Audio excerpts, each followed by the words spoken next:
Understanding, turn it on and off, a guide for English learners. Hello, everyone. Today, we're diving into a common English phrase that you've probably heard quite often: turn it on and off. This expression is very useful in daily conversations, especially when dealing with electronic devices or appliances. Let's explore what it means and how you can use it correctly in various contexts. Stay tuned to master this phrase. Turn it on and turn it off are two separate instructions that are often used together to explain how to operate electronic devices. Turn it on means to activate or to start the operation of a device, while turn it off means to deactivate it or to stop its operation. It's all about controlling when the device is working and when it isn't. This phrase is most commonly used with electronic devices like computers, smartphones, lights, and TVs. For example, turn on the TV to watch your favorite show, and turn it off when you're done. Don't forget to turn off the lights when you leave the room.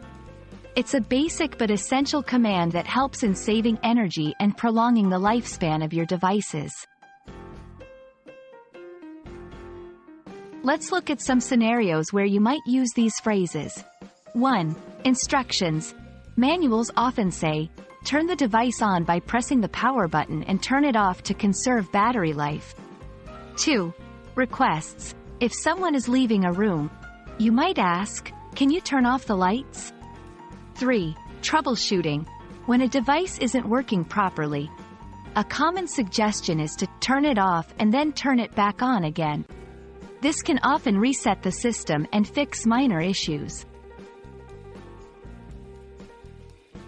In many English-speaking cultures, knowing how to operate gadgets and being mindful of energy consumption are considered basic knowledge. Thus, phrases like turn it on and turn it off are not just about the language. They also offer a glimpse into the practical, everyday life and values of these cultures, such as efficiency and conservation. We hope this video has illuminated the meaning and use of the phrases, turn it on, and turn it off. Remember, mastering these simple commands can significantly improve your English communication skills, especially in contexts involving technology and daily routines. Thanks for watching, and don't forget to practice these phrases as you go about your day. See you in the next video.